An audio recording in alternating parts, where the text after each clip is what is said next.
Welcome to NASA Launchpad. I'm your host, Audrey Staples. You might have heard the saying that opposites attract. And you know, that's true in a lot of cases, like in some bad romantic comedy. Or when you bring a pair of magnets close to each other.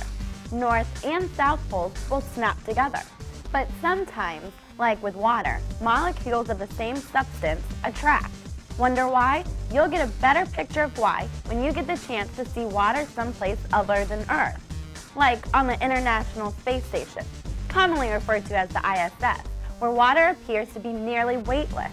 Here's Canadian Space Agency astronaut Bob Thirsk on the ISS with a closer look at water and this special property. The intermolecular forces cause water to be attracted to itself, which is called cohesion. For example, here are two spheres of water. When the spheres are several centimeters apart, there's no attractive forces between them. But when I bring them close enough together to attract, they merge through their attractive forces. So, you probably already know that water molecules are attracted to other water molecules, and that's called cohesion. Well, these same cohesive forces are responsible for surface tension. Surface tension is the property of a liquid that makes it beat up when it drips on the surface, like a leaf or your skin or a coin. Water surface tension is pretty strong. You can check it out with an eyedropper of water and a penny. Take a closer look. See what happens when you squeeze the water out onto the penny, one drop at a time. How many drops do you think you can gently squeeze onto the penny before the water spills over the side of the penny? I bet it'll be more than you expected. Surface tension is what allows the water drops to cling together, forming that dome or bulge at the top. You can see that water surface tension is pretty strong.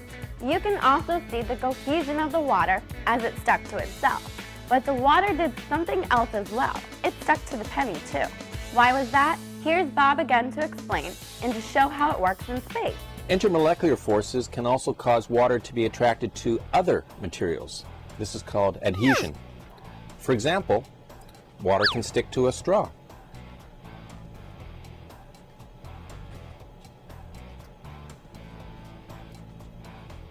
When I move the straw close to the sphere, the water sticks.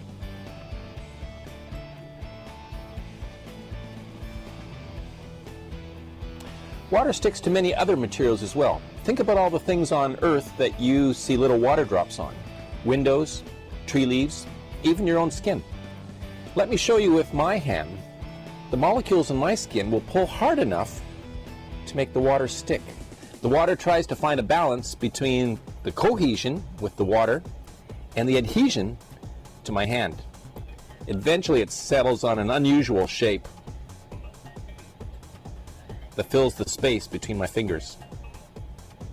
If I continue by adding water, I can eventually build an entire glove of water that will stay fixed to my hand. It sticks to my hand by intermolecular forces. How cool is that? You know, if it weren't for gravity, subtle forces like surface tension, cohesion, and adhesion might have a lot bigger impact on our everyday lives on Earth. Would we still use bowls, spoons, and cups? Or would we come up with new tools that would make our lives easier? Well, that's something to think about as we plan to explore places like the Moon, Mars, and beyond. That's it for now. I'm Audrey Staples, and we'll catch you next time on NASA Launchpad.